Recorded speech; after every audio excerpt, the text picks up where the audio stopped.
Thanks for hopping in, Morino. Did I say your name correctly? Mm-hmm. You said my name Awesome. correct.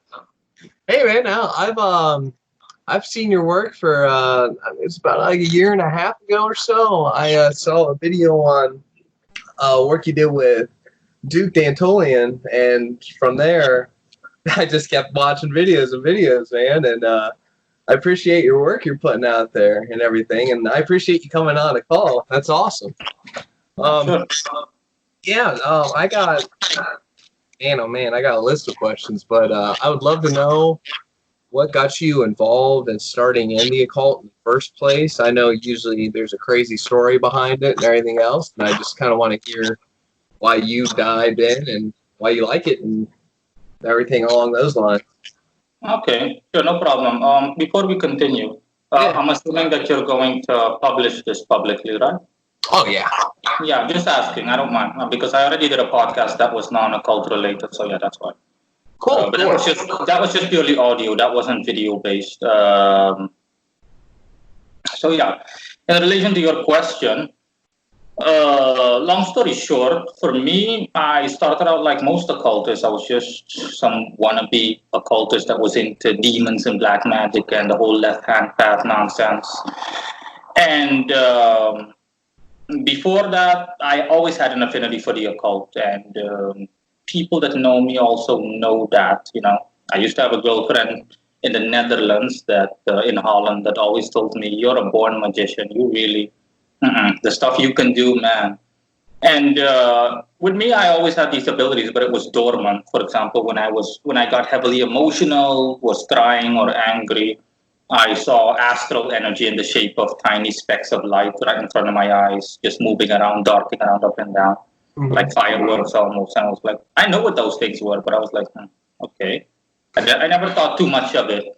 And for me, it was, I had my back against the wall pretty much from birth all the way till my 20s. Life was nothing but misery, primarily caused due to occult forces, primarily caused by occult forces. And I also discussed this. I have one normal video and one live stream.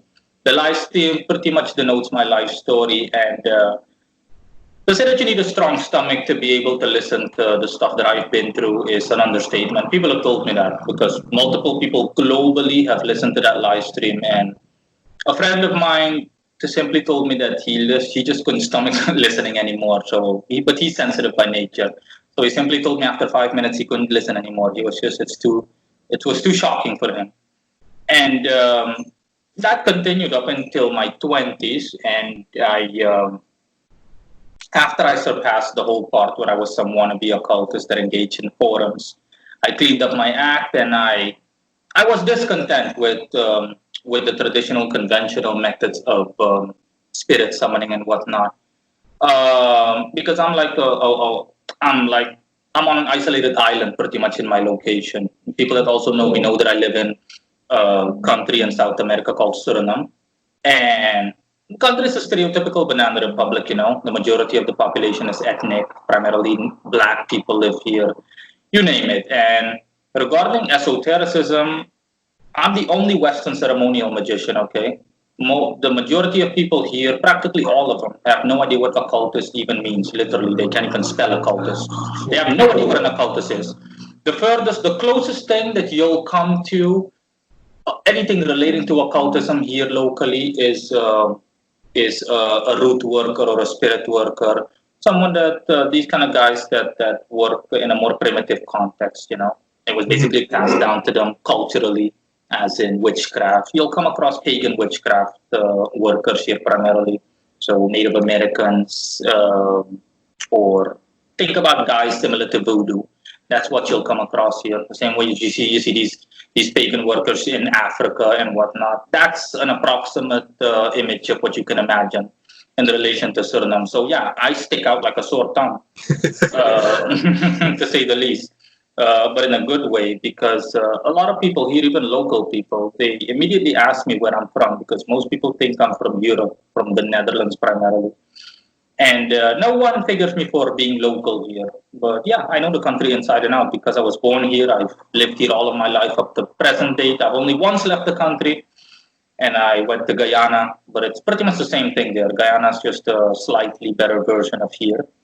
And people that also know me again are well aware of my severe discontent and hatred for Suriname, simply because, for general reasons that you can already tell based on statistical information. It's like if I tell you that, let's just say if I wanted to order something off of Amazon, it would take at least 2 weeks for it to arrive here. That speaks for itself. So yeah, pretty much everything is like an uphill battle, and yeah. Oh wow. Yeah. The average person here makes between $200 to $300 a month, so you can imagine. Oh wow. So That's crazy. yeah, that's messed up in every imaginable way. But in any case, I simply cleaned up my act and I put everything on the line. But I literally pushed myself well past acceptable limits. That's also why I have fast experience. For me, it's literally like rituals and stuff like that. It's literally like for me, it's just like brushing my teeth. It's that simple. It comes that easily to me. But I had to fine tune and refine my dormant abilities. I knew that I had it, but I had to fine tune it. And I was simply discontent with. I was severely unhappy with the by the books Western ceremonial magician or magician level of workings out there, the way that guys are used to working. And I'm brutally blunt. I judge others by the same standards to which I judge myself. And at a certain point, I told myself, that's when the change came. I told myself, no, I'm no different than these guys. I'm also a worthless loser. I have nothing to show for my magical skill, nothing. I started with traditional Golden Dawn workings. I had everything, the altar setup. I still have pictures on my website and everything of what my altar room used to look like. I converted my living room into an altar, and I didn't get any practical or tangible results. I really just nothing. I managed to cleanse myself astrally because I noticed that, I noticed that life briefly improved, and I could feel the energy flow through me, and I could feel the cleanliness. So all the baggage I was carrying with me in the form of curses and whatnot, all of that stuff disappeared, more or less. But I still didn't get any practical results, as in results that get you by in daily life. And I was discontent with it. I was like, no, this is nonsense. This does nothing. It doesn't work out to anything. So I just completely closed off my temple. Everything, and I did miss the energy briefly, but I was like, nah, what good is it if all I do are basic rituals like the lesser banishing ritual of the pentagram and the banishing ritual of the hexagram, the middle pillar, all the ultra basic Golden Dawn rituals that they've taught ever since the beginning, when Aleister Crowley, I think, was even in the GD. And I was like, nah, it has no practical result. So I literally just broke everything down. I went to look for alternative forms of magical systems, as in, maybe this doesn't work for me, but I'll explore the others. And I literally went through everything, talking about Enochian magic, pagan magic, witchcraft, Wicca, everything. I blew through everything, EVP, everything. And that's also one of the reasons why I'm so knowledgeable on all kinds of magic, pretty much, and how they work and how it operates, the mechanics of it. And I came up with my own system, which is displayed on my website. And my focus was like the average mundane person, all focused about results. Because if you ask a good deal of so-called magicians out there that you can find online and in forums and groups, they'll come up with sorry excuses for their own lack of tangible, practical results. All you have to ask them is, why are magicians always broke? These guys are poor. Look at these guys. These guys are half a step away from ending up alongside the street. And I hated all of that because I side with the average person on that front. I was like, nah, they're completely right. I mean, if you claim to be some hotshot, you can summon spirits, and not just any spirits like the dead or something. You work with angels and demons. Then I'm not seeing any results. Where are results? It means nothing. Okay. You're tooting your own horn for nothing. And I was heavily focused on the results. I only care at the end of the day. I told myself I only care about the results. Otherwise, all the stuff you do, all of your effort, all of that crap means nothing at the end of the day. And yeah, I basically developed that way, and I started, getting the results that I wanted to. But the difference between me, one of the many differences between me and the other guys is that I didn't just leave it be. These guys, they did, for example, they performed the ritual and that was it. It either works or it doesn't. And I was like, no, no, no, I'm not like that. I'm someone, I like to get to the bottom of matters in an ultra advanced way. So I dissected every ritual basically. If I didn't get results in a ritual, I was like, okay, what makes it tick? Why didn't it work? And I really looked over everything, and that's how I came behind the mechanics of exactly of how it works from the ritual all the way to results. And yeah, that's one of the reasons for why I'm here. And at present day, I really can't complain. I Yeah, really can't.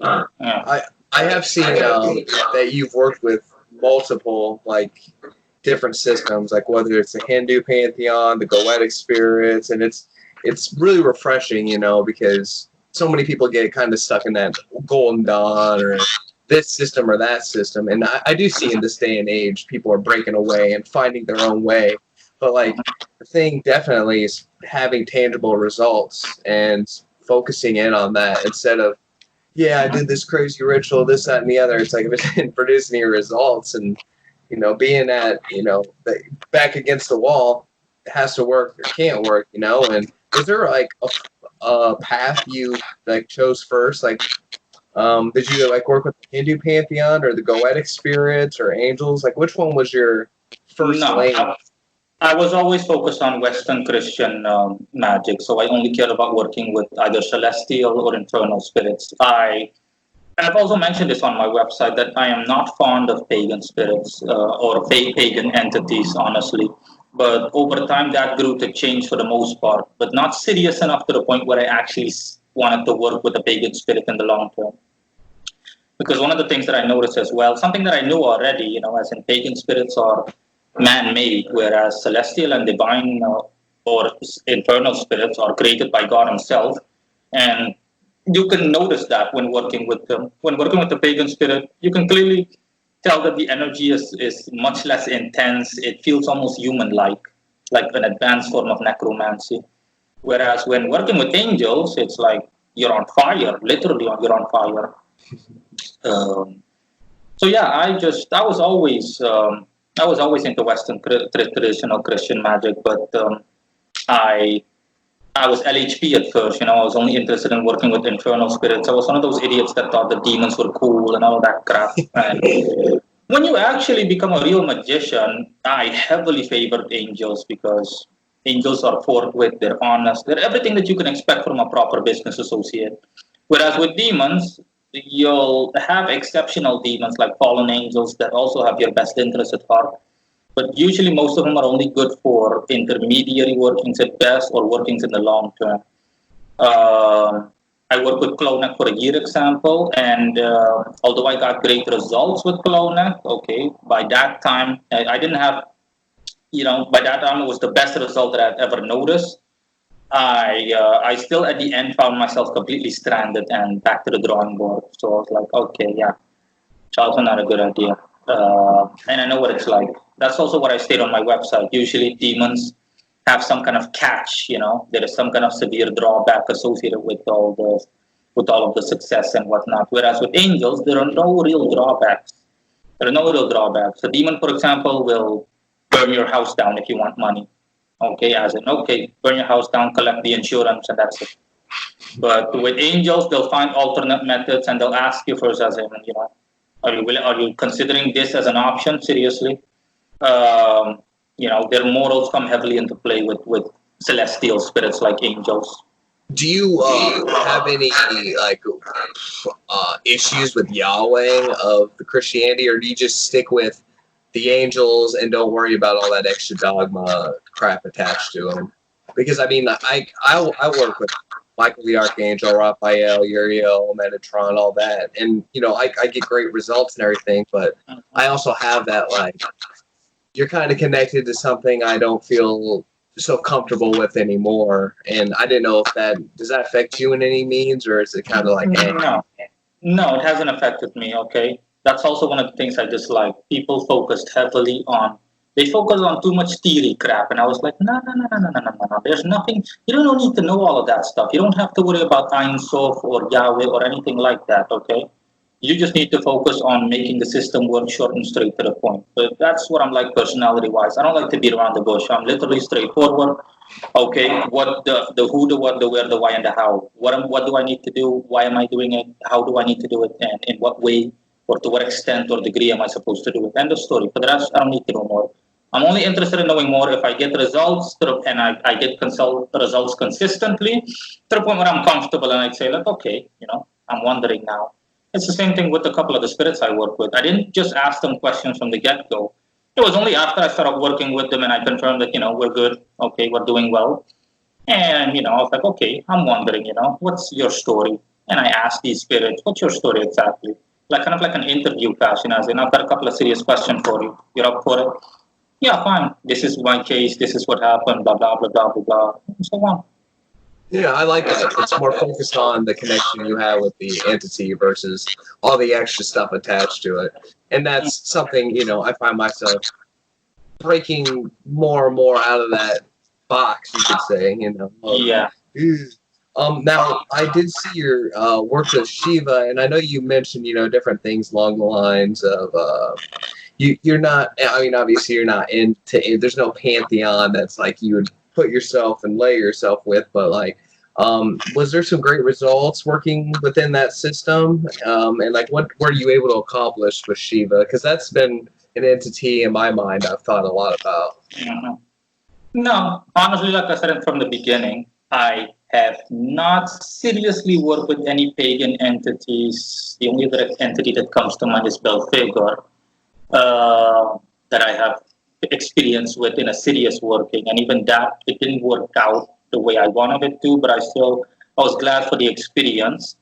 And I am definitely not fond of the Hindu pantheon simply because I'm not really fond of Eastern cultures, especially Hindu cultures, because I'm familiar with Hindu cultures, because in Suriname, you do have a good deal of Hindus or Indians, and I know what they're like personality-wise, and I'm not too keen on them, and specifically the negative aspects of their culture and personality. And it just made me get some kind of, it just made me detest Hindu culture or any culture associated with that somewhat. But as a whole, I'm not fond of Hindu culture. The only Hindu spirits that I have summoned are Kali and who's the other one again? Vishnu, I think. Yeah, Kali and Vishnu. And Vishnu was not too long ago, like a month or two ago. With Kali, it was more the case that I simply was always the case. I was into chthonic deities, so I'm into dark, destructive spirits and whatnot. That's what drew me to the LHP the first time, and that's why Samael is my patron. Because when I saw Samael, I was like, wow, pure fit, as in embodies both light and darkness and everything. And that's why he's my patron. One of the many reasons for why he's my patron. But yeah, Kali was, Kali is known as the Hindus as the destroyer. So that's also why I summoned Kali, because Kali appealed to me for that reason. But like I said, the absolute majority, 90% of all the pagan spirits that I have worked with, I haven't literally worked with them. I've summoned them, I've spoken to them, I dissected everything and confirmed everything in terms of what they could do for anyone that wants to work with them, etc., etc. But that's it. I have not worked with them seriously in the long term. No. Okay. Yeah, I was wondering a little bit about that. Like, I just watched your video actually earlier today about Cthulhu and kind of that whole mysticism and all of that. And like, since there's so much, I don't know the best way to put it, but there's so much energy that is kind of pushed into them by mankind. You can definitely feel the difference between the celestial infernal versus a man-made spirit. And I mean, do you still find there to be benefits though, or is it just not as strong of a benefit you think than, the man-made versus celestial and all that? Do you really find more powerful potency with that? Yeah, but it's not all about power. Like I said, I prefer angels by far. Okay, I prefer angels by far, but Yeah, I also mentioned that I have an article or a video in which I mentioned that it's not all about power. People tend to make the mistake, especially superficially. For example, customers of mine asking who is more powerful, this or that. I'm like, no, no, no, it's not all about power. You could work with the dead, and as long as you do everything correctly and you push it to the max, then you're going to get great results. But like I said, it's about practicality, doing what suits you the best. Okay, Western ceremonial magic suits me the best, but I could also alternatively teach other people whatever they want to know in terms of a magical system. The only magical system that I have, or the magical system that I have the least proficiency in, if I had to state any, would be Enochian magic because of its complexity. When I first saw Enochian magic, I was like, no, no, no, no, no, it's not worth it. It's way too complex. I'm not gonna put a table and all the stuff, the like tentacles you need to create. I'm like, no, no, no, no, no, that's not necessary because that's more traditional Enochian magic. But I have worked with Enochian deities, and there's no real difference. I researched it as in, are Enochian deities, do they pose some serious benefit to me as opposed to the guys that I currently work with? And the answer was no. I was like, nah, they're pretty much on the same as in terms of power level and whatnot. So it wouldn't really make a difference. But the mistake that people also make is that one system covers everything. Once you understand in detail how magic works magically, specifically when it comes to the mechanics, then you don't have to worry about what magical system you want to think because you'll see that all the systems are pretty much the same. That's what I teach in my course. I have several courses, e-courses. They're basically just courses that you can buy from me, and they consist of reading material accompanied by videos. For example, my e-occult course teaches you how to summon spirits from literally beginning to end, and it consists of a book that I myself wrote, and this book has literally no baggage. It's straightforward to the point. The fact alone that it's only like 5 pages speaks for itself. I remember when I first finished the book, I was like, wow, seriously, only 5 pages? Was there that much baggage in the old books that I used to work with? Because I became nostalgic. I was like, wow. The old books that I worked with had like 100+ pages. And when I wrote my own book, I was like, no, no, no, no, no baggage, no nonsense. This isn't necessary. That's not necessary. None of this is necessary.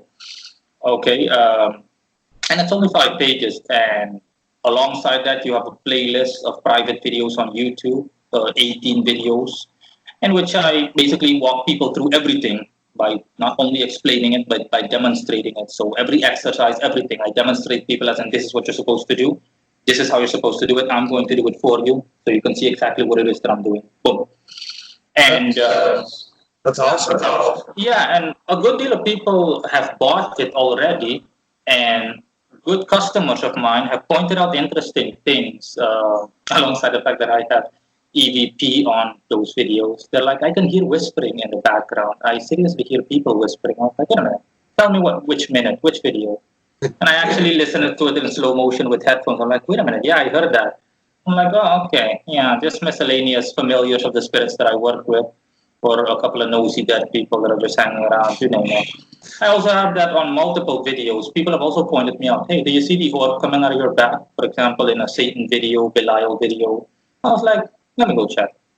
And once I look at really pay attention to it, I'm like, oh yeah, wait a minute, yeah, no, that's right. Yeah, that's simply energy that's surrounding me. Sometimes you can see it. In the beginning, usually when you record your own stuff, you don't pay attention to stuff like that. I just briefly double check my own video to see if the sound and everything is correct. But I know what I said in the video, so I don't pay attention to it. Whereas someone that is only watching the video for the first time pays attention to everything. So multiple people have told me, yeah, I see an orb of energy coming out of your back, etc., etc. And once I do go back to watch it, I'm like, oh yeah, wait a minute, yeah, look, I see that indeed. Yeah, no, you're right. So yeah, that the course pretty much teaches people everything, and this is regardless of which magical practice you undertake. It doesn't matter what kind of spirit you want to work with. It doesn't matter whether you want to work with an elemental spirit, a dead person, an angel, a demon. It does not matter.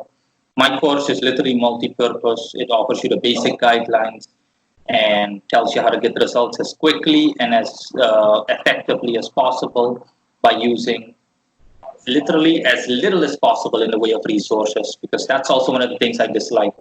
Traditional Golden Dawn GD was about having your fire cup and your dagger, your air dagger and everything. And I was like, oh, going through all of that. I was like, wow. It took me a good deal of time to even accumulate all of that stuff. Because back then I still worked a regular job. So all of that stuff cost me maybe like hundreds of dollars. I had to work like a couple of months to get all of that money together, to save it all up. And I had to order my wand. I had a magic wand. I had to order that because there was no way I was going to be able to find a wand locally. And I just made do with what I could make do with. And yeah, none of that stuff, literally none of that is necessary in hindsight. When I made the course, I was like, none of that. It's only when I made the course that I saw, God, there's so much baggage, okay, compared to back then. It's so much baggage. I mean, you can go through my course and if you're truly devoted, like half a year, and you're all set. And yeah, compared to the old stuff, I was like, it took me a year before I finished everything up with delays of having to import this, having to import that. And even then, it still didn't work. So it was all for nothing because evocation didn't work. And I just like the fact that all of these so-called hotshots couldn't give you a decent answer. The second you told them, okay, listen, I did everything right. I know that I'm doing everything right, but I'm not nothing. And they can't help you. They basically just give you some political answer, the same nonsense that politicians tell you if you ask them something and they're still talking around it. Well, that's a good question. It has an interesting history. No, I'm not a fan of that. Because I'm bluntly going to tell you, I didn't ask you that. I asked you a clear-cut question. If you can't answer it, then just tell me straight up that you have no answer for it. But don't try beating around the bush. Yeah, that's huge in this field. You find a lot of people who are beating around the bush, and there's nothing manifesting. You ask them, what can you do to empower it? What can you do this? I mean, that was the issue, like why I had to hop in myself, because I was so busy paying people for services, this, that, and the other. And then you'd ask them a question.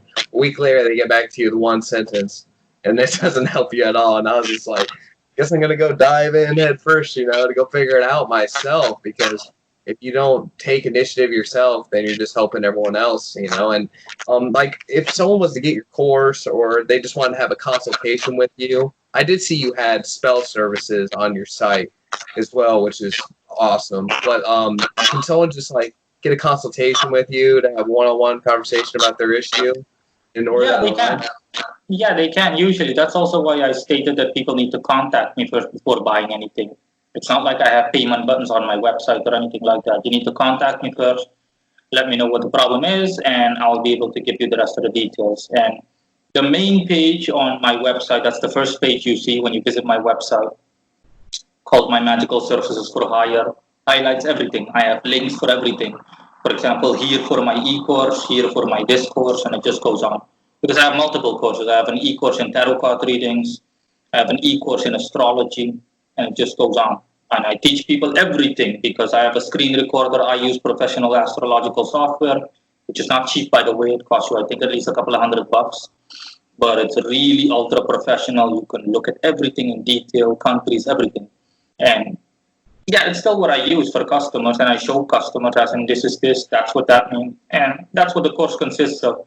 I teach people everything from top to bottom, how to do a natal astrological reading, how to do horary.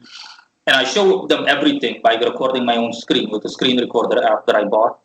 And yeah, I have multiple courses, honestly. I offer a lot of stuff. I will not lie. I offer a lot of stuff. Pretty much everything that can be asked, I offer it to people.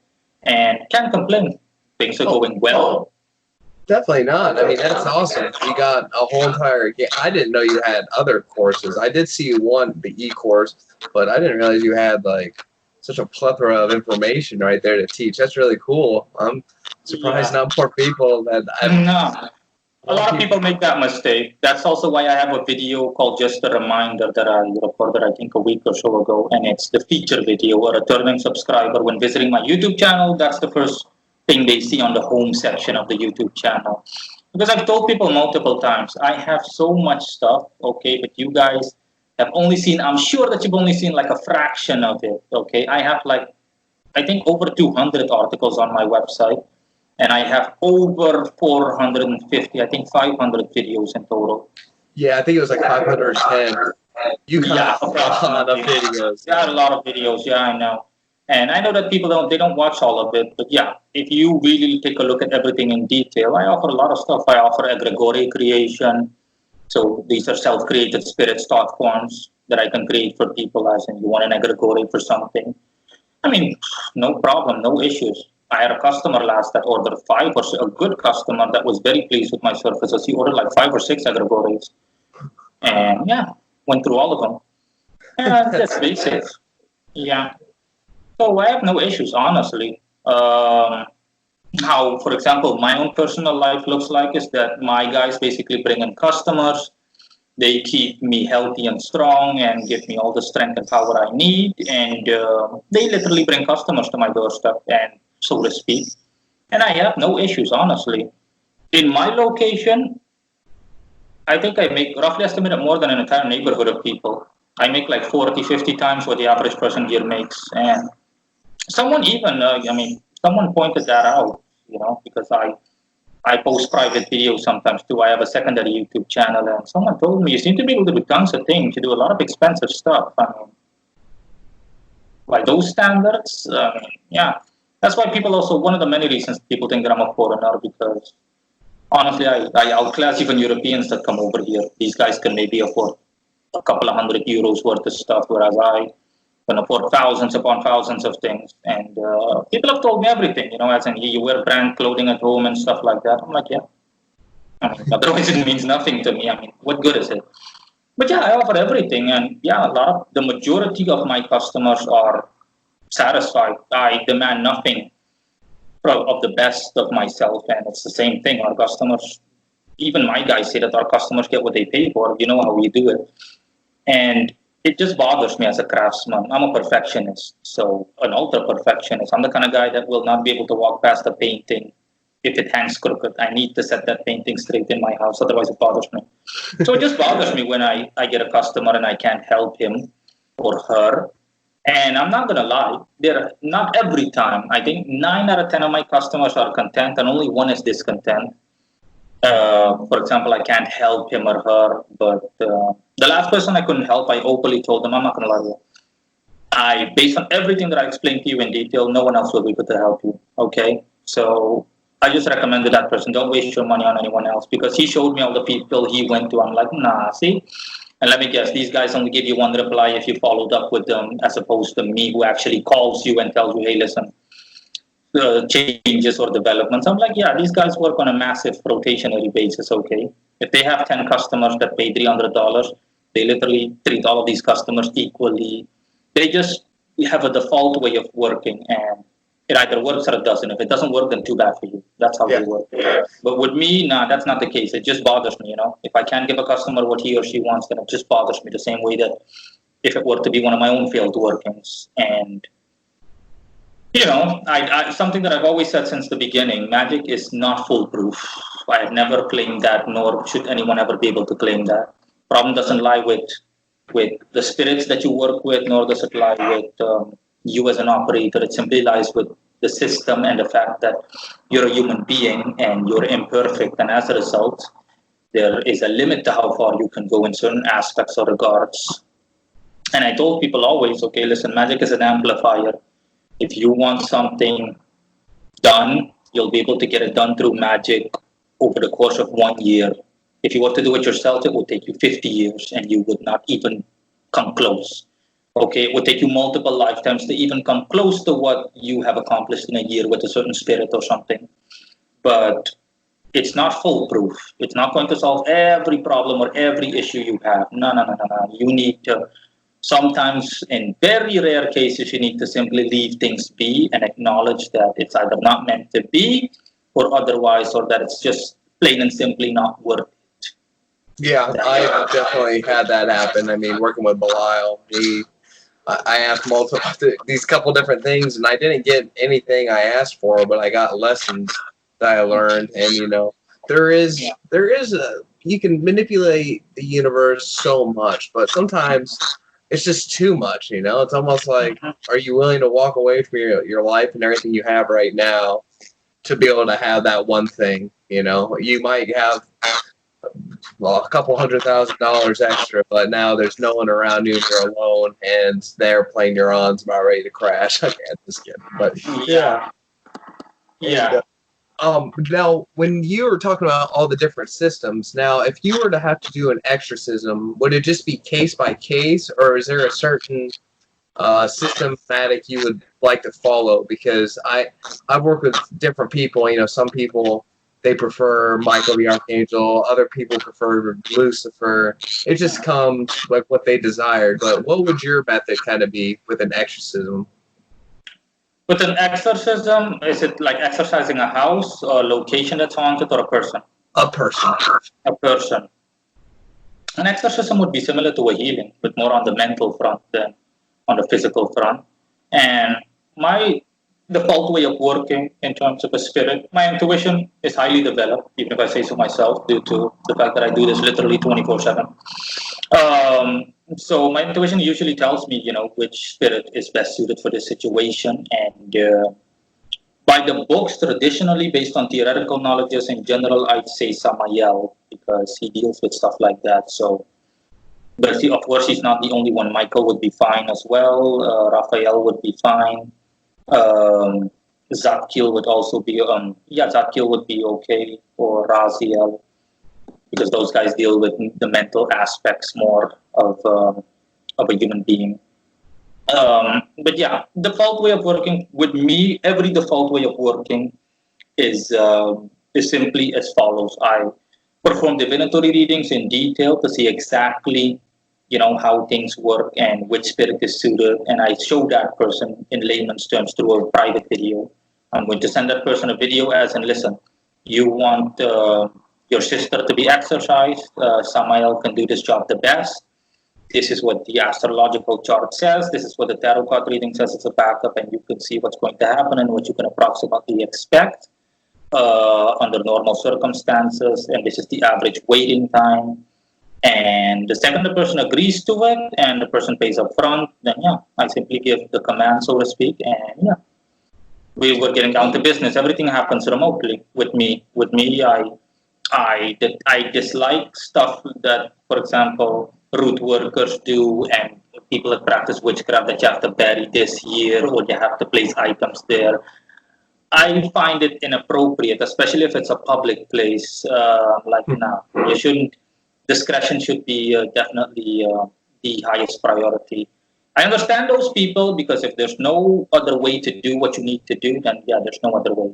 Okay, but I would still avoid that at all costs, because it's just inappropriate. It's basically you making the public aware of what you're doing by placing a magical item here or there and whatnot. And I'm like, no, it's not necessary. Not with the way I work. Everything goes by intent. Your intent is important.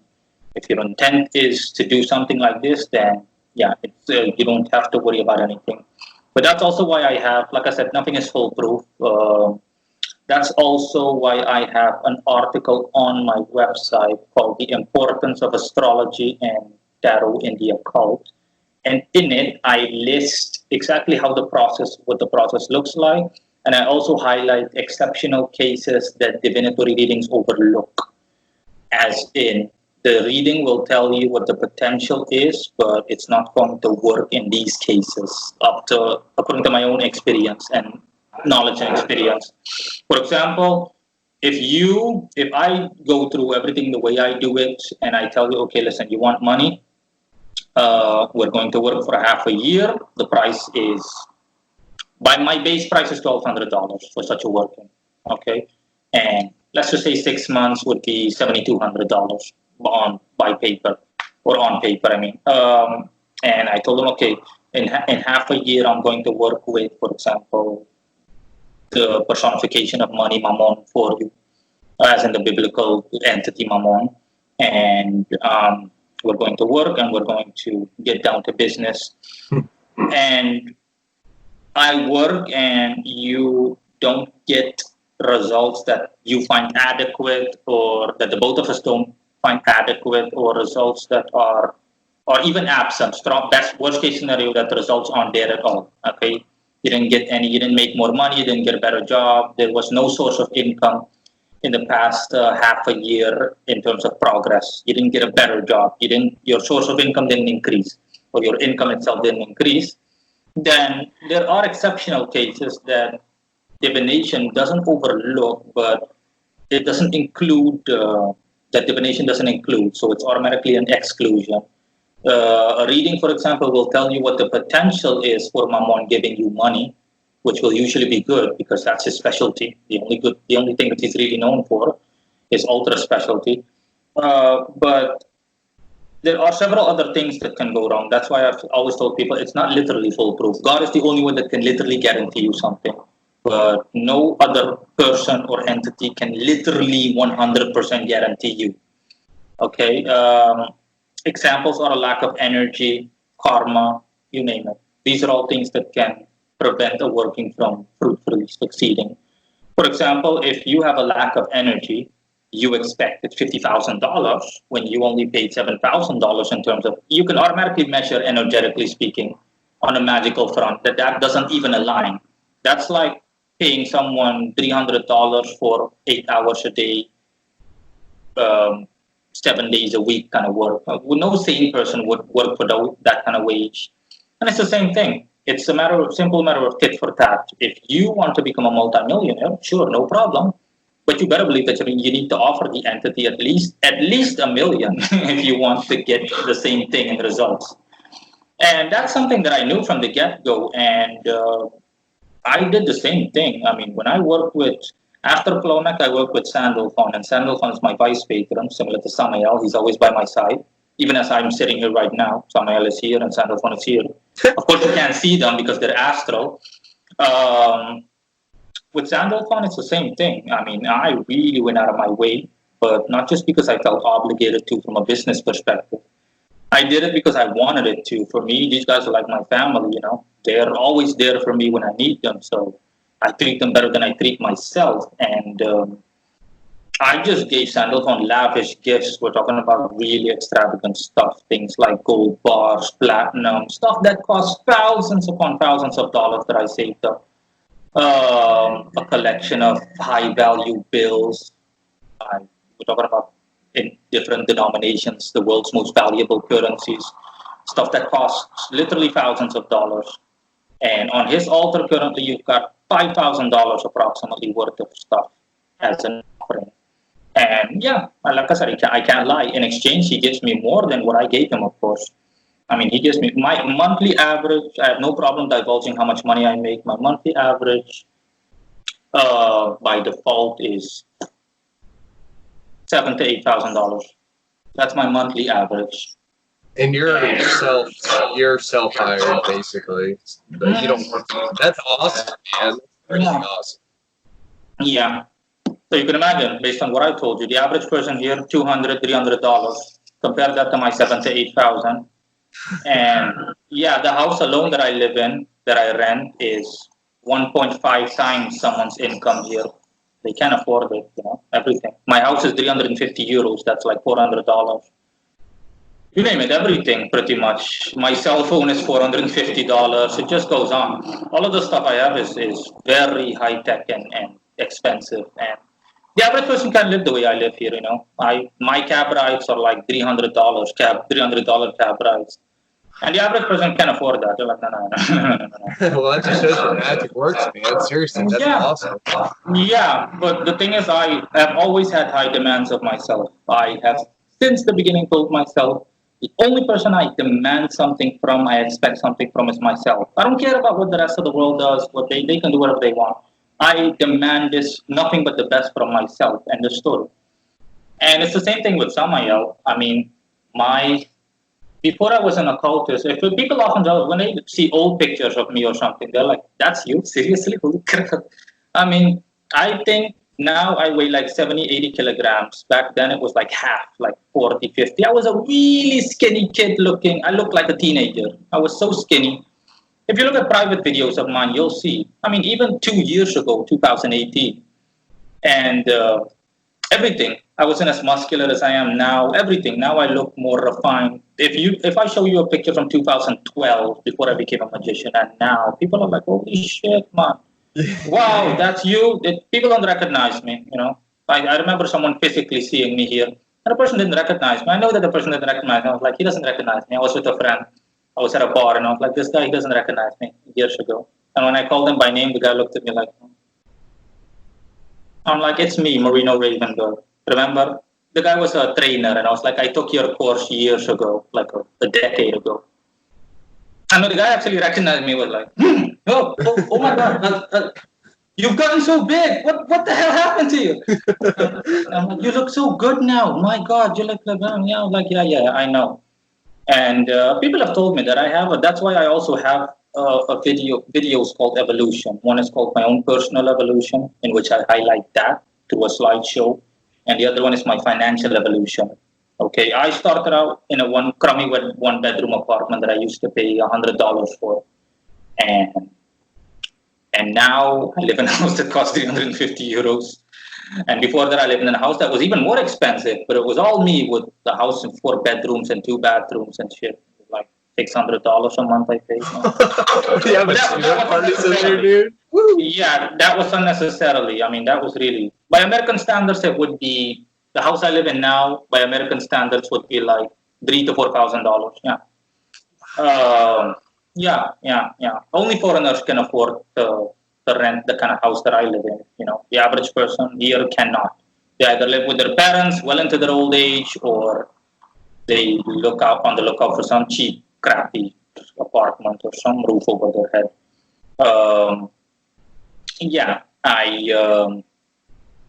I think it got so bad that people at some point thought I was a drug dealer or something. People tend to think that, because people are already thinking, wait a minute, this guy's only in his 30s and he can afford stuff like this easily. I mean, older people that are 40 or 50 years old that had to break their backs, that had to perform back-breaking labor in order to get some small portion of a house or something like that. And people automatically, they're tempted to think the worst, especially with my tattoos and whatnot. But yeah, those 2 videos highlight my evolution, and that's what I used to look like. I mean, now I look a lot more streamlined, everything. My voice has changed. That's, for the most part, thanks due to Samael. I'm a lot more muscular and everything because of him. Okay, my hair, everything. I look like him pretty much. If you were to see him, he looks like me, but he's like the blonde Caucasian version of me. He also has short curls, but he's a huge guy, like a huge European kind of looking guy. That looks very menacing and whatnot. And with Samael, it's the same thing. Samael's altar, I have things that I myself would love I get these guys only things that I myself would love, but can't get myself, or don't want to get myself for whatever reason, because it's above my pay grade, you name it. And everything. I have a shield that the people love. Whenever I show them these items, they're like, oh God, all that stuff looks so sick. I have like expensive katana, samurai swords, everything. I have a huge crusader sword. All of Samael's stuff combined wasn't expensive, but the stuff is so intense. I think Samael's stuff only cost like $600, but still, it's a sharp contrast compared to the $20 to $30 katanas that I offered him years ago in 2018. We're in 2020 now, so yeah. It's definitely crazy that, what you're saying about your physical appearance changing with working with different spirits. Like when I look back in 2012, I was 235 pounds on blood pressure medicine, and my hair was atrocious. As the years have gone by, I worked with Salos, the Goetia, and he basically was like, you got to quit cigarettes, dude, and go build up your confidence, go work out, go do this and that. And like as time progressed, just like you, we're aging like wine. The older we're getting, the better everything's coming together, Yeah. Other people, with them, it's more of a decline as they get older. With me, it's sometimes I feel like Benjamin Button. People are like, the older you get, the better you look, like everything in the reverse. If you literally saw me back then, you think like, wow. People mostly thought that I was some student or something. I would look like a teenager. People just saw me as some stupid skinny kid. And the thing that bothered me the most was the lack of respect. But yeah, now, it's an entirely different ball game. And it's just, obviously I'm grateful for everything, but that's also for the most part due to my own competency as a magician. And like I said, with me, it's all about results. I demand nothing but the best of myself. If I lived in the US, then I would definitely demand at least $50K from myself on a monthly basis or something.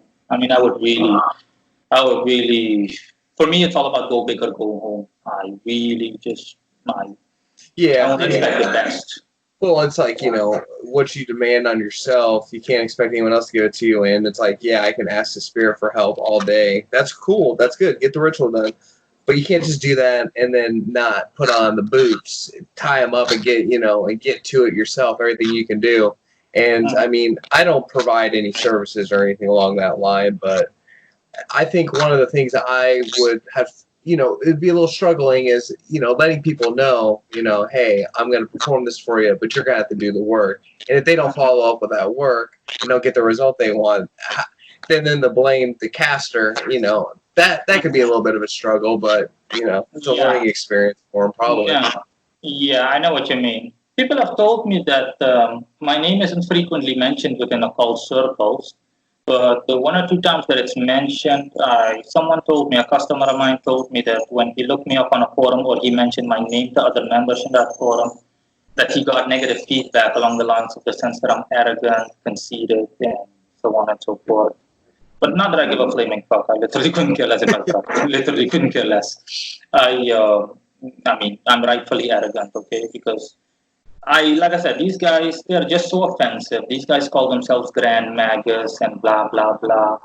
And I'm like, you live in a fucking one-bedroom apartment, man. You live off minimum wage. You work at Foot Locker. You can barely make ends meet. And then you call yourself Grand Magus. Seriously. You're going to lecture me on Lucifer and shit. I'm like, nah, go fuck yourself. That's the first thing I did. When I became enlightened enough, I broke off contact with every other occultist that I know. And I, generally speaking, despise occultists the same way that the average person does. That's also why I have a video, why occultists are poor, or what the occult world, that's what it's called, what the occult world looks like, That community consists of these kind of lost, loser-like individuals that have little to nothing going for them and nothing to show for their practice. And it's just offensive. I mean, you failed yourself. I mean, it's like a bookkeeper that can't even do basic maths. How would you ever hire a bookkeeper that can't even do subtractions or anything like that, or multiplications? The guy doesn't know how much 5 times 5 is, and then you pass yourself off as some kind of high-tech bookkeeper that has years of experience. And I'm like, nah, I'm not even going to pay attention to you. And that's why I don't pay attention to anything else or anyone else. I am not a member on any forum, nor do I want to be. I only have my website, my YouTube channel, and the Facebook group. And that's pretty much it. I don't need anything else. The Facebook group is only there for people that for some reason don't want to subscribe to the website or the channel, the YouTube channel, and they just want to get it through social media notifications in their news feed. And usually when I publish a new video or an article, I also place it in that Facebook group so that the members actually get it in their Facebook news feeds. And it's just a thing. Something that people should also know is that stuff like this is very fragile as well, because I've also been through pretty much the worst thing that can happen to you when everything fell apart. People aren't aware of the fact that it's like glass, your magical thingy, all of your operations are very fragile. The second you disrupt the system in any way, the consequences can be disastrous. Everything starts snowballing on you. Simple example is that, for example, I made the god-awful mistake of replacing Sandal Font. In 2018, this was 2 years ago, and I completely went bankrupt. I was like, boom, overnight. And, I had bills to pay and whatnot, and I was really pissed. I was like, God, I almost had a nervous breakdown.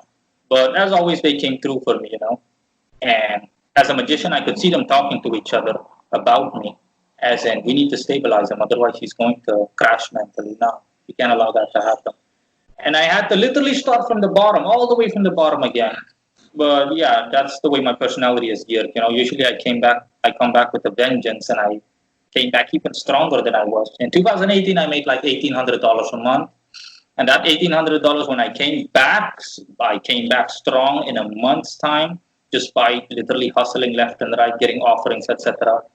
I surpassed myself I started with $3,000, $4,000. And it ended with me having access to like $40,000, $50,000 in one hit. I helped a long-standing customer of mine sell his house, and that was $20,000. and I had a lot of orders coming in. This was so long ago that to me, a year is like a decade. That's how fast I grow. So I do so much stuff in a year. So 2018 feels literally like a different lifetime for me. This was so long ago that I still offered food back then to the spirits that I work with. Something I've long outgrown, something I don't do anymore ever since back then. And I just lived it up, man. That was a fun time. That was a fun time. If I tell you that I blew like $20,000, I blew 20K a year. 20K is enough to buy 2 or 3 cars. Then you can imagine. There was, I think, for 2 months straight, I did nothing but stay in 4-star restaurants and hotels and ate at 4-star restaurants. Every day was literally like swimming. I did all the fun shit you could do, everything that you can imaginably possibly do. I did it.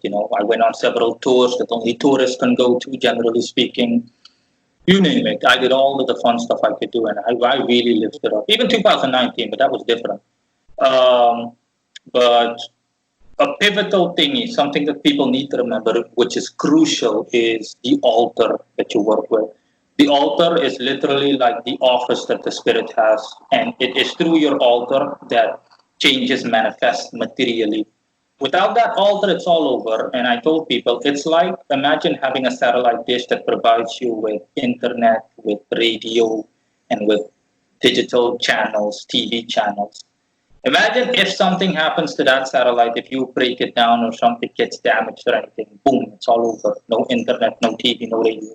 It's the same thing. If you need to be very wary and very defensive of your spirit's altar. The altar is 90% of all the activity takes place because it's through the altar. The altar is the base of operations for that spirit, okay? That seeps on over into the physical world. Without the altar, it's all over. No, pretty much all over. And I learned that the hard way as well because I was finally set to leave work less than nothing Suriname when I was 2018 at the end, yeah. When I was done partying and everything, I was like, okay, I'm leaving now. I'm done. And I was planning on leaving, and a couple of people congratulated me because they knew how antsy I was to leave. And I had to, of course, break down the altars. I finalized the rent for that house that I lived in. I gave all of my furniture to Goodwill. I literally got rid of every loose end you can imagine. And I went to stay in a hotel awaiting my flight. And that's when the trouble started. Without all the altars gone, things really nosedive. We're talking about like a plane crashing nosedive. Gradually. Didn't happen literally in one day, but it was definitely noticeable over the course of a week or so. Samael keeps me healthy and strong in general because he's tasked with my health, I mean. And all of a sudden, boom, I got the flu. I was like, hachi, okay? Everything, not one customer started coming in. Nothing, nada, zip. Not one customer did I get for an entire month. Not even a $100 customer. $100 is my cheapest price. I have $100 is for just an astrological reading. $450 is for astro as well as tarot card readings in detail. $600 is for a one-time summoning. Basically, I give a portion, $600 worth of energy approximately to a spirit to let them do a task. It's like one shot of energy, to put it that way. And $1,200 is for the heaviest of work, as in the spirit works consistently towards your goal with all the energy provided by me and the largest amount of energy affordable. This is not including my other prices are for the courses. The e-occult course is $2,000. The astro course is $1,500. Creating an egregore is $1,000. So a thought form, your own spirit, as a servitor. And the e-tarot course is $500. Yeah, $500. Everything just completely crashed like whoosh. At the time, I noticed, but I didn't really pay attention to it because I knew it was necessary. I was like, okay, the second I'm abroad, I'm going to rebuild as quickly as possible. But everything, now people make the mistake. Not only will the energy be absent, it will backfire on you in the most horrible of ways. It's like when you're used to injecting yourself with antibodies and it basically keeps you healthy and everything. You're just used to injecting yourself with whatever you need to inject yourself with, and it boosts your immune system. Imagine not injecting yourself out of nowhere all of a sudden, boom, throwing away the syringe, and you're not doing anything. Practically every disease that was on the doorstep is going to attack you. You're going to get the flu, you're going to get hepatitis, every imaginable mundane disease is going to hit you all at once, and you might die. So yeah, things will really backfire on you in the worst of ways. The disruption of energy that ingrained itself into your life, the same way that you're used to a certain way of living, a sudden disruption of that will cause disastrous circumstances, okay? It will not only just uproot your life, it will really backfire on you. And well, what happened became so bad, instead of just the basic things happening, aside from the stuff that I mentioned, I got sick due to the lack of energy. I, I didn't make any money anymore, blah, blah, blah, blah, blah, blah. I couldn't even leave because the energy saw to it that things went so bad with the airline company that I booked tickets at, that they flagged me as a flight risk. They saw me as some kind of terrorist or some crap. And I was like, what the fuck? They blacklisted me. Every imaginable thing that could happen, that could go wrong, went wrong. I tried to book a flight 3 times with 2 different airlines, and every time it failed. The first time, and I started noticing everything collapsed around me, okay? It's like my entire world collapsed. People were rude and unfriendly to me. I was like, hey, wait a minute. I was like, this isn't right. I mean, something as simple as going to the airline receptionist, and she's like, and I told her, I'm sorry, miss, what time does the flight leave? I'm sorry, I was told 5 p.m. by my thingy. No, you were told wrong. It was 6 p.m. But in a really rude way. No, you were wrong. I was told 6 p.m. Something that never happened. And I was like, what the fuck? It's the energy again. Oh, God. Okay. Let me just hurry up.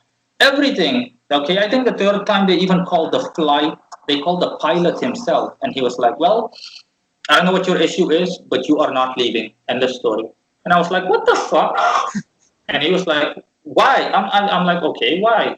I kept myself cool throughout everything because I know that getting agitated is not going to help. It's going to do the opposite. It's going to hurt your cause. So I was completely quiet. I was completely docile. And I was like, okay, why? And he looked at me, I don't know. You should contact the embassy in the Netherlands or the Dutch embassy here. But whatever you want to do, you're not leaving. I don't know what the problem is. But I have specific instructions that you're not allowed to board the flight. And I'm like, fine. And everyone that I told this story to told me including my own lawyer, because I really went to an attorney and I was like, no. And my attorney told me, but what do you think the problem is? Because this is literally the first time in my entire career that I've heard something like this happen. Everyone, even the travel bureau that I booked the travel at, my travel agent was like, okay.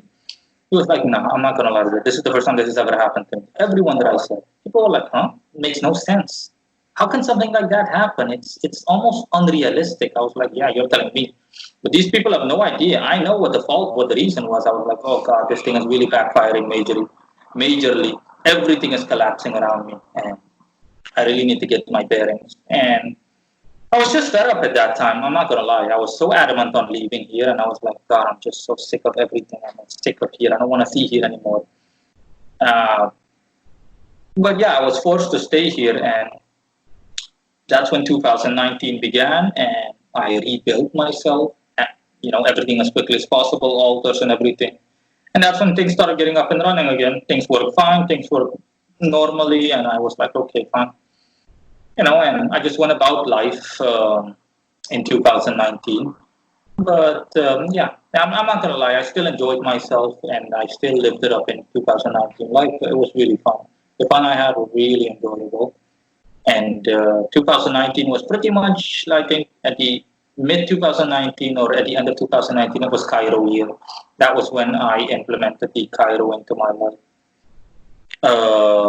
For people that don't know what the Cairo is, it's all about a symbol in relation to Jesus. So yes, I have worked with Jesus Christ as he came to me as a spirit and told me, I want to work with you.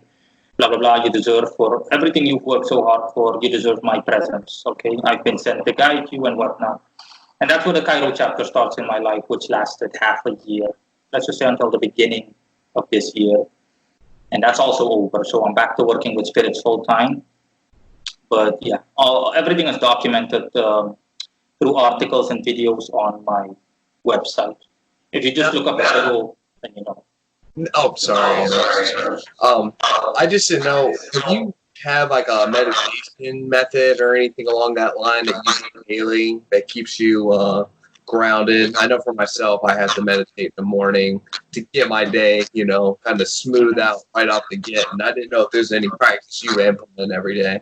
No, nothing. What I do is pretty much unique, to be honest, because like I said, I do this 24/7, literally 24/7. So for me, spirits are literally like the same way we're talking. All I have to do is think about a spirit, not even in really deep, just superficially, and the spirit's already there within my vicinity. So yeah, for me, a spirit is literally like boom, you name it. Spirits come without me even wanting them to come. It's like family members passing through the house or acquaintances. That's how thingy it is. Yeah, for me, it's never. At this moment, aside from Samael and Sandalphon, I've got Belphegor next to me, just saying hi. I've got the pagan god Anu, Sumerian god Anu. I've got Egyptian god Ra. He's already gone. He just became to check shit out. I've got Amaimon and Osiris. Yeah, that's all. All of these guys are just, hanging around. Lucifer, I see Lucifer almost on a near daily basis or frequent basis. You name it.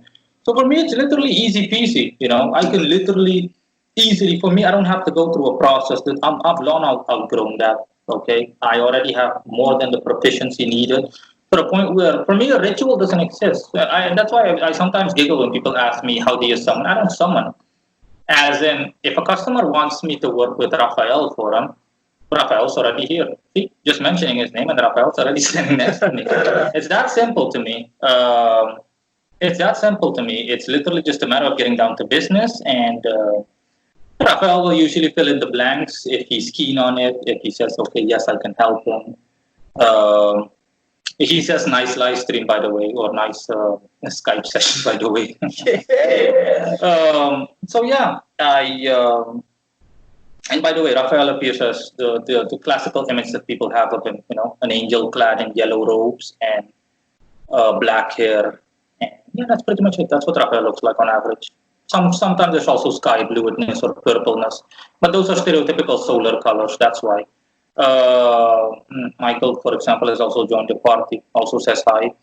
For me, it's easy peasy. It's that simple for me to work with the spirit. I've got all of the guys that I've worked with, even spirits that I don't work with, occasionally show their face. I've got Prometheus. I've got Mammon also standing next to me saying hi. You name it. It's really easy for me. It comes to me naturally. And Bale as well. You name it. It's like a whole compilation of spirits. For me, it's that easy, okay? I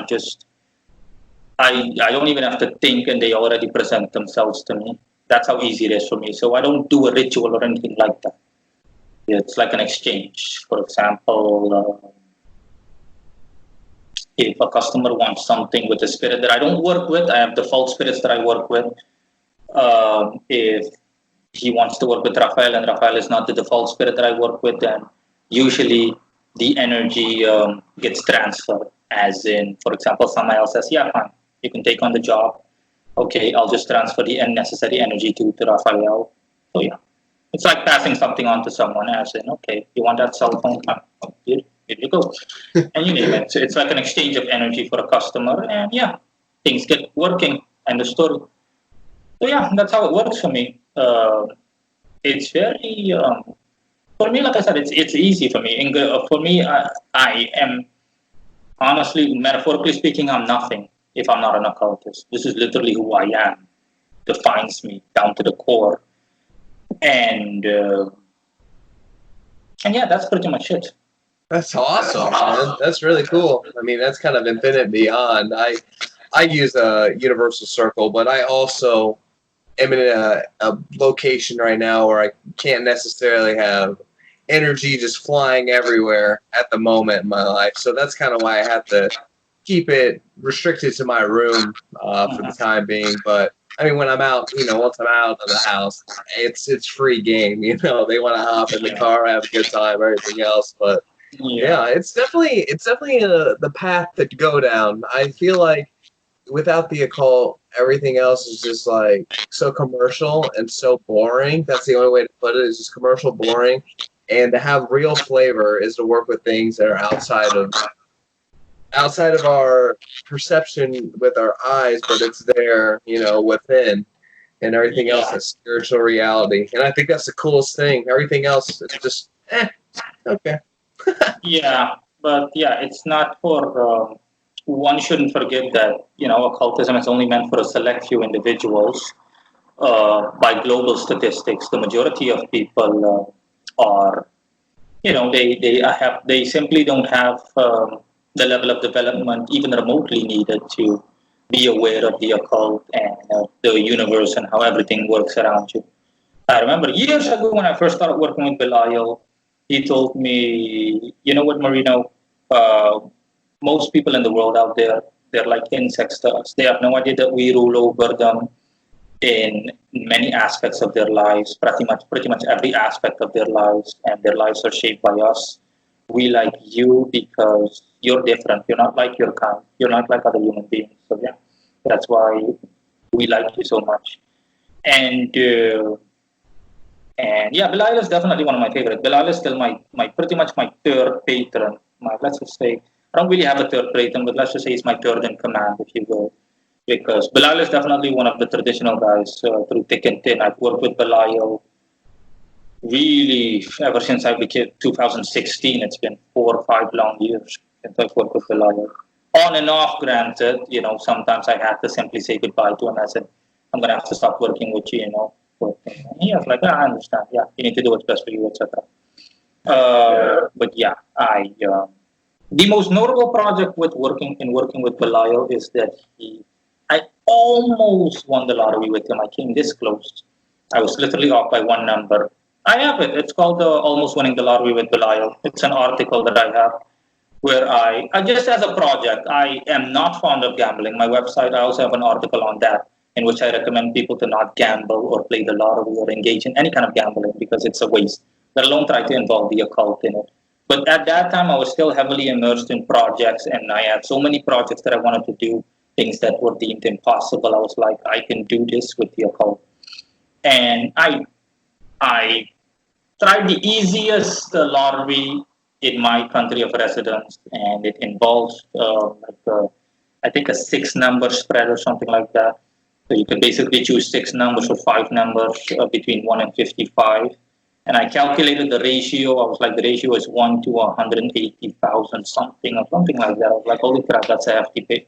That's a hefty paycheck. No, that's really a long way to go, even by occult standards. So I was like, okay. But as the way I've always worked, okay, in personal life as well as occult life, for me, there's no difference. Like I said before, for me, literally no difference. Occult life is personal life and whatnot. I said to myself, always worst case scenario. Always worst case scenario. It doesn't work. It's a dud. Project is a failure, which I don't mind. The only question that I'm wondering is, when back in the day when trying a new project is it worth your time and is it worth the effort? That's all. If the answer to myself is yes, it's worth my time. That's always what I think. My answer is always I have no. Yes is still a possibility as an answer. Okay, failure is automatically a given, but success is a possibility. It's always a possibility.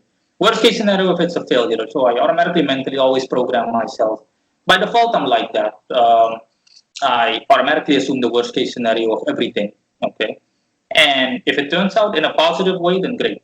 But if it doesn't work out, then I'm not surprised, or I'm not unpleasantly surprised, or it doesn't affect me at all because I already expected a failure. And I still tried that project back then, and I only with one draw, and we still tried it, and it took Bilal like half a year. Okay, I moved, and he was still busy with that project, and he was like, "It has nothing to do with energy; it's solely about time." I need he needs approximately 6 months to figure all of this stuff out, the numbers, and do the math, etc. And I literally was off by winning the lottery by one number. For example, the numbers were 1113337, and I got the numbers that he gave me were 1113336. And I'm like, holy shit, I was off by one number. Oh god. Okay. I was like, okay, wow. And the thing is that I hadn't even calculated the ratio. I The only drawback is that sometimes I tend to dive in impulsively and I don't analyze everything completely. But that was back then. I was still, according to my own demands, I was still basically in a learning curve, and I. It was only after that failure I was like, I'm okay, fine. We tried other drawings, but those were complete duds. Okay, partial or complete duds. I was like, okay, yeah, it was only good for the one drawing. I understand. And it was when I got to calculating it, then I was like, holy, wait a minute, holy crap. So 55 times 55 times, yeah, it's like one in 180,000 or something. It's amazing that he even was able to get one number correct. And keep in mind, I didn't give him any extravagant offerings, nothing. I literally only gave him the basic things like food and whatnot, and he was even still able to get it done, almost get it done in half a year's time. So yeah, Bilal is definitely one of my favorite spirits, definitely. Um, um, but yeah, that's it. That time is long over, okay? Well, I rarely publish articles or videos. I still do, but only on occasion. And that's because I have pretty much already covered everything that can be covered. There's literally nothing left for me to cover according to my own insight. I've literally gone over everything, and people that know me and that have been following me for years know that. They're like, yeah, you've covered everything. There's nothing. I can't think of a single thing that you can cover. So yeah, right now I'm simply in a stable mode. Like I've already settled practically. So for me, occult life is just a daily grind, as in no new projects, no new nothing. I've completely settled myself, dug myself in, and for me, it's all about stability and consistency. Because personality-wise, I have struggled with that. It's happened over the course of my occult career, or just my life as an occultist. It's happened 2 or 3 times that I went from riches to rags and had to go back from rags to riches. And I simply despised it. I was like, oh God, why the fuck does this thing happen every single year? I always crash due to some reason. And I was like, no. But that's simply due to my personality. I'm someone that's capable of starting things up strongly, but my weakest point in my personality, my weak spot is my seemingly inability, or it was of course, my inability to keep things going consistently. So I would do well, and then all of a sudden something would happen in the past, like after 3 or 4 months, that disrupted everything and threw everything out of whack, and I had to start from the bottom again. And I was like, okay, this shit's starting to annoy me. No, I'm not kidding. Okay, I'm going from rich to being poor, and then I need to go from poor to being rich again. I'm like, no, no, no. And that's why I stopped with new projects. I was like, okay, I've had it. I've had enough. I've done enough projects. Enough. I just want consistency. I want a stable paycheck at the end of the month, and that's all. And I discussed it with Sandal Fone. I was like, yeah, no, I know what you mean. I agree with that. So yeah, I was like, besides, I've already covered everything, so there's nothing else to cover. That's why I rarely publish videos. The majority of my videos, and regardless of whether they're spirit videos or something, Paimon and Grammary say hi, by the way. The majority of my videos were shot in 2018. I shot them with Samael's altar as a backdrop. That's why in these videos you'll see 3 huge Solomonic swords in the background. We've got these 3 huge swords in the background. My Lucifer video, all of them, yeah. My Lucifer video, all of these videos were shot at Samael's altar. That was Samael's altar in the background. So yeah, that was it. And that's basically the pattern that I'm in right now. I'm still intending on leaving here, of course. Because I'm not going to lie, if metaphorically I choose death over staying here for the rest of my life, absolutely not. But even for someone like me, it takes time. This is something that people don't understand. But yeah, most people, especially people that are already in countries like the US that are well off, they actually think that it's simply a matter of packing your bags and leaving. And I'm like, you have no idea what immigration is like and how immigration works. And I've told them, I've already researched everything. You think I'm stupid? I've done my homework, okay? Years ago, I'm familiar with the immigration policy of most countries. And I can tell you right now that all the high-end places have unrealistic standards. It doesn't matter how wealthy you are. It doesn't matter how educated you are. You could be a multi-millionaire rocket scientist, and you're still not getting it. Well, especially with the COVID right now, too. That's also making it a whole nother situation. Yeah. Even with the nonsense revolving the coronavirus, you can't do anything. I can't even go out past 8 p.m. There's a local curfew. between 8 p.m. and 6 a.m., which is nonsense, to be honest, because locally we've only had like 7 to 10 COVID cases. Wow. And only one of those COVID cases died. And the only reason that they all contracted the virus is because they came from places like the US, hot zones basically, like New York and stuff like that. And I'm like, yeah. No. So it's nonsense, okay? And most people here are bored out of their minds, because you can't even go out. You can't even say, I'm going to get something to drink. You can't do anything. You just have to stay indoors between 8 p.m. and 6 a.m. And only then are you allowed to go on the streets, you name it. It's just, I also despise it. I've spoken to multiple people. I have a video on my thoughts on the coronavirus, 2 videos that I recorded, which people liked a lot. But yeah, even if I wanted to leave, for the time being, I can't leave. I expect all of this stuff to die down. It's already regressing, and things are already going better in the sense that in Europe and the US, stores are already slowly starting to open, small businesses and whatnot.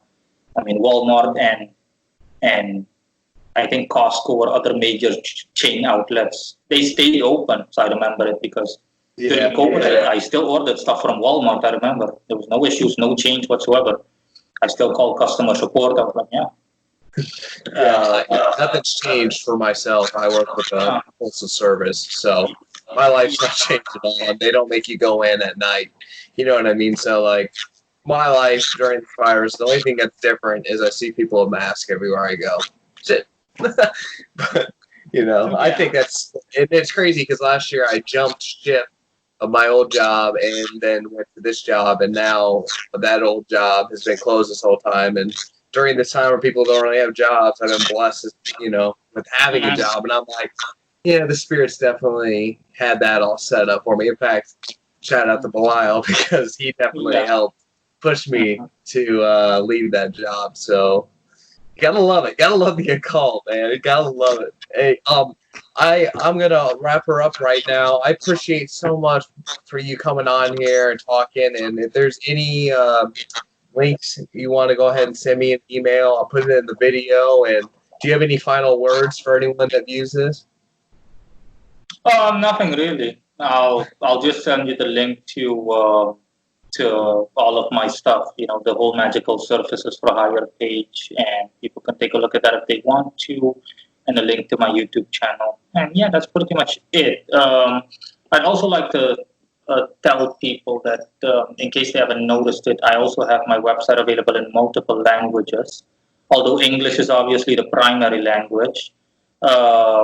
And I'm multilingual. I speak English fluently, Dutch and Spanish, but at a basic or elementary level. And more languages are going to follow in the future. The bottom line is I have multiple languages on my website. I have Dutch, Spanish, Portuguese. What other languages do I have? I have Arabic, and what's the other language that I have again? Let me check. I have Swedish, I have South African, French, Italian, and Hindi. So from India, Hindu. Yeah, those are the languages that I have. English is the main language, will always be. Dutch, I converted or translated it myself because I speak Dutch fluently. And the other languages, I simply had them translated manually by professional translators. I reviewed and checked everything to see if everything was correct. And yeah, it all checks out. So it's just for convenience's sake. People are already making use of it, especially people from Brazil speak Portuguese, and people from Spanish-speaking countries. They definitely, those that notice it, really make use of it. Dutch people also, generally speaking, make use of it, as well as people from Belgium, areas where they speak Dutch. And I'm seeing too that the others are also coming into effect, but the others are more recent. So I don't know if I'm going to add any other languages. I might add Russian in the future. I'm not sure. But we'll see, optional. That's awesome. It's definitely getting all the fields, Me gusta. That's the only Spanish I know. Yeah. Awesome. Thanks again, Morino. I really appreciate you coming on here, and the future we'll definitely have to talk again. So Thanks, man. I just keep up the great work and keep living it, man. You're living it, doing it. So just keep it up, dude. Yeah, thanks a lot for the support. And yeah, I'll if you wanna host something else, another podcast or whatever, then yeah, feel free to hit me up. All right, sounds good. Well, take it easy, man. I appreciate it. Thank you. Okay, see you. Bye. See you, spirits.